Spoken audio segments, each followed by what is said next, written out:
December morning in 2011, Victor Muller walked into a district court in the Swedish city of Vänersborg, carrying a bankruptcy petition for Saab Automobile. A few minutes later, he emerged to face a crowd of reporters who already suspected what the paperwork meant. After nearly 2 years of searching for investors, negotiating with suppliers, and fighting to keep production alive, the battle was over. Muller quietly told journalists that General Motors had driven the last nail into Saab's coffin. There was no anger in his voice, only resignation. One of Europe's most distinctive car manufacturers had reached the end of the road. For the workers in Trollhättan, the announcement was more than another business headline. Saab had built cars in the city for more than 60 years, and generations of families had passed through the same factory gates. The company had shaped the local economy, influenced the community, and given the town an identity recognized far beyond Sweden. When production stopped, thousands of jobs disappeared, but something less tangible disappeared as well. A company that had always insisted on doing things differently had finally run out of time. The obvious explanation is that Saab simply failed as a business. That is true, but it is also incomplete. Many manufacturers have gone bankrupt, merged with competitors, or quietly disappeared without leaving much of a mark. Saab's story continues to be told because people still argue that the company deserved a different ending. Even today, owners maintain aging cars with remarkable dedication, clubs organize international gatherings, and specialists continue producing parts for vehicles whose manufacturer no longer exists.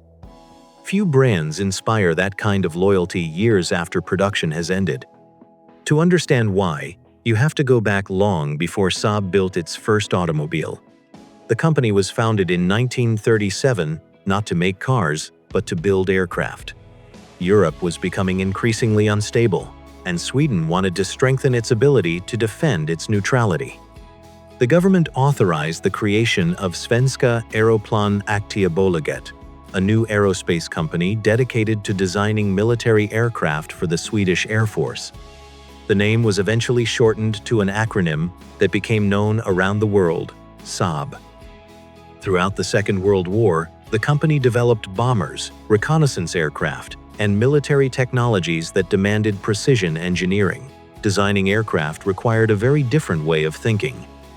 Engineers paid close attention to aerodynamics, structural strength, weight distribution, and reliability because every decision affected performance and safety.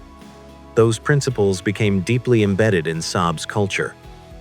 When the war ended, however, military demand declined sharply.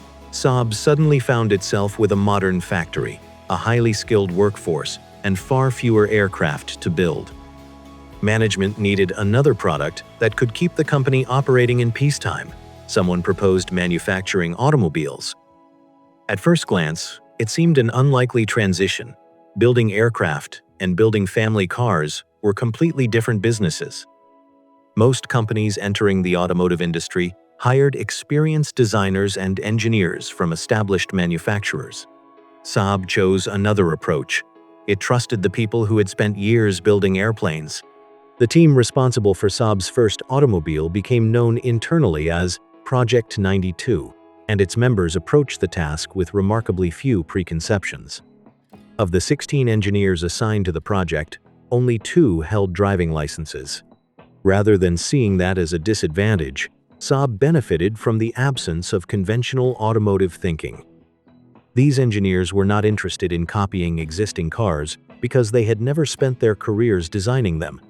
They examined the automobile as an engineering problem and searched for the most logical solution, regardless of tradition. The project was led by engineer Gunnar Ljungström, while the styling was entrusted to Sixten Säsen, a former military pilot turned industrial designer. Together, they created a prototype unlike anything else on European roads. Its rounded body reflected aerodynamic principles borrowed directly from aviation rather than contemporary automotive fashion. The shape was determined by airflow, not appearance. Before approving the design for production, Saab tested the prototype over hundreds of thousands of kilometers on Sweden's demanding roads. The company wanted proof that the car could survive harsh winters, rough surfaces, and years of everyday use. Durability mattered more than marketing. When the Saab 92 entered production in December 1949, it carried with it an engineering philosophy that would define the company for decades. It wasn't simply a new car from a new manufacturer. It was an aircraft company applying aviation principles to the automobile, convinced that the industry's accepted solutions could always be improved. From the beginning, Saab refused to build cars the way everyone else did. That attitude wasn't driven by marketing or a desire to stand out. It came naturally to engineers who had spent their careers solving problems in aviation, rather than following traditions in the automotive industry. Whenever they encountered an accepted design practice, they asked a simple question: is this really the best solution? If the answer was no, they looked for another. That philosophy became increasingly visible as Saab expanded its range during the 1950s and 1960s. While many manufacturers competed through styling, chrome trim, or engine size, Saab focused on engineering details that owners would appreciate every day. The company believed a car should first protect its occupants, perform reliably in difficult conditions, and remain comfortable over long journeys. If those objectives required unconventional solutions, Saab saw no reason to avoid them. One of the clearest examples was the Saab 99, introduced in 1968. It became a showcase for ideas that would later spread throughout the industry. The dashboard curved around the driver, placing controls within easy reach and improving visibility. The layout resembled an aircraft cockpit more than a traditional car interior, reflecting the company's belief that the driver should remain focused on the road with as little distraction as possible. The same thinking appeared elsewhere. Heated seats arrived years before they became common in the rest of the industry. For Saab, they were not a luxury feature but a practical response to Scandinavian winters. Headlamp washers and wipers were developed for the same reason. Snow, slush, and road salt could quickly reduce visibility during the darker months of the year, so keeping the headlights clean became another way of improving safety. Saab also paid exceptional attention to crash protection long before governments began introducing stricter safety regulations. Engineers strengthened passenger compartments, improved roof structures, and designed body shells to absorb impact energy more effectively. These were not features chosen because customers demanded them. In many cases, buyers hardly noticed them at all. Saab pursued them because the company believed protecting the people inside the car was one of its most important responsibilities. Then, in 1978, Saab introduced the innovation that would define the brand more than any other: the Saab 99 Turbo. Turbochargers had existed for decades, particularly in aircraft engines operating at high altitude, where thinner air reduced performance. They had also appeared in racing, but few manufacturers believed they were suitable for everyday road cars. Turbocharged engines were often unreliable, difficult to control, and prone to mechanical problems. Saab's engineers believed those problems could be solved. Instead of using a large, naturally aspirated engine, they paired a relatively small engine with a carefully developed turbocharger that delivered strong performance without sacrificing everyday usability. The result surprised the automotive industry. The Saab 99 Turbo proved that forced induction could be practical, durable, and enjoyable for ordinary drivers. Today, turbocharged engines power millions of family cars, SUVs, and pickup trucks around the world. Improvements in fuel economy and emissions have made them almost universal. Although many manufacturers contributed to their development, Saab played a crucial role in convincing the industry that turbocharging belonged on everyday roads, not just race circuits. The company continued refining the technology. In the early 1980s, it introduced automatic performance control, better known as APC. The system monitored engine knock and adjusted boost pressure automatically, protecting the engine while allowing it to operate safely under different fuel qualities and driving conditions. It was an advanced form of electronic engine management at a time when much of the industry still relied on mechanical solutions. Yet perhaps the feature that owners remember most wasn't the turbocharger. It was the ignition key. In almost every other car, the key sat beside the steering wheel. Saab moved it to the center console, between the front seats. The change looked unusual. but it reflected careful engineering rather than eccentricity. By removing the ignition barrel from the steering column, Saab reduced the risk of knee injuries during a frontal collision. The position also encouraged drivers to engage reverse gear before removing the key, making it less likely that the car would roll away when parked. To most manufacturers, it was a minor detail. To Saab, details mattered because they reflected the company's values. By the late 1980s, Saab had earned a reputation unlike any other European manufacturer. Its customers were fiercely loyal, not because the cars were the fastest or the most luxurious, but because they embodied a clear philosophy. Every Saab felt as though it had been designed by engineers who genuinely believed thoughtful design could improve everyday life. That reputation made Saab valuable. Ironically, it also made the company vulnerable. In 1989, General Motors decided it wanted Saab to become part of its global empire. For many observers, the partnership looked like the beginning of a bright new chapter. Instead, it marked the start of a slow and irreversible change that neither Saab nor its customers would fully appreciate until it was too late. General Motors first acquired a 50% stake in Saab in 1989 before taking full ownership 11 years later. On paper, the deal looked promising. Saab gained access to the financial resources of one of the world's largest car manufacturers, while GM added a respected European premium brand to its growing portfolio. Many expected Saab to flourish under its new owner. Instead, the relationship exposed a fundamental difference in philosophy. General Motors managed a vast collection of brands, each competing in different markets and price segments. To control costs, it increasingly relied on platform sharing. Multiple vehicles would be built on the same underlying architecture, using common engines, transmissions, and components. The strategy reduced development costs and shortened production times.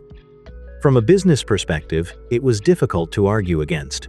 Saab had built its reputation by doing the opposite. For decades, its engineers had designed solutions specifically for Saab drivers rather than adapting existing parts from elsewhere. That approach was expensive, but it created cars with a distinct identity. Customers didn't buy a Saab because it was cheaper than a German competitor. They bought it because nothing else felt quite the same. As General Motors tightened control over product development, that identity became harder to preserve. Some changes were inevitable. Shared electrical systems and mechanical components rarely attracted much attention. Others, however, were impossible to ignore. In 2004, Saab introduced the 92X. Officially, it expanded the company's presence in the compact market. Unofficially, enthusiasts recognized it immediately for what it was: a lightly redesigned Subaru Impreza wagon wearing Saab badges. It quickly earned a nickname that summed up the problem: the Saabaru. The car itself was reliable and well-engineered because the Subaru beneath it was reliable and well-engineered. But that wasn't why people bought Saabs. Owners expected the company to solve problems in its own way. Instead, they found themselves driving a car that had been developed elsewhere with only modest changes. The following year, the situation repeated itself with the Saab 97X, based largely on the Chevrolet Trailblazer. Once again, the issue wasn't quality. The vehicle performed the role it had been designed for. What disappointed longtime Saab owners was the growing sense that the company was losing confidence in its own engineering. That perception mattered more than General Motors realized. A brand is more than the products it sells. It is the relationship customers build with the values those products represent. Saab owners believed they were buying thoughtful engineering, practical innovation, and independence of design. As more vehicles shared their foundations with other GM brands, that belief began to weaken. Ironically, Saab's own engineers continued producing capable cars. Models such as the second-generation 9-5 demonstrated excellent crash protection, refined turbocharged engines, and distinctive Scandinavian design. Reviews were often positive. The problem was that the market no longer knew exactly what Saab represented. In an increasingly competitive premium segment, uncertainty became a serious disadvantage. Then came the global financial crisis. The collapse of financial markets in 2008 pushed General Motors into one of the darkest periods in its history. Faced with enormous losses, the company began restructuring on an unprecedented scale. Brands that could not justify continued investment were placed under review, and Saab quickly found itself among them. Several rescue attempts followed. The most surprising came from Koenigsegg, the Swedish manufacturer famous for producing some of the world's most advanced hypercars. For a moment, the prospect of one innovative Swedish company rescuing another captured the imagination of enthusiasts around the world. Months of negotiations raised hopes that Saab might remain independent once again. The deal eventually collapsed. It was another painful setback, but it was not the end. In early 2010, Dutch entrepreneur Victor Muller stepped forward with an offer through his sports car company, SUPERCAR. Unlike many corporate buyers, Muller admired Saab's history. He believed the brand still had a future if it could regain its independence and rebuild customer confidence. General Motors accepted the offer. The purchase price reflected how far Saab had fallen. For a company with more than 60 years of engineering heritage, advanced technology, and worldwide recognition, it was remarkably low. Buying Saab, however, would prove far easier than saving it. Within months, the financial reality became impossible to ignore. The company was losing money at a pace that even optimistic forecasts struggled to justify. Production slowed, suppliers demanded payment before shipping parts, and uncertainty spread through the factory at Trollhättan. Victor Muller had succeeded in rescuing Saab from General Motors. Now he faced a far more difficult challenge: keeping it alive. By December 2011, Saab had run out of options. The company that began with aircraft survived through engineering discipline and built a following unlike almost any other car brand, was finally forced into bankruptcy. Saab did not disappear because people stopped caring. It disappeared because care was not enough. Its cars were thoughtful, unusual, and deeply loyal to their own logic, but the business around them could no longer support that independence. Today, Saab survives in the owners who keep the cars running, in the workshops that still search for parts, and in every driver who remembers reaching down between the seats to turn the key. The factory went quiet, but the idea did not. Subscribe for more stories like these. I will see you in the next one.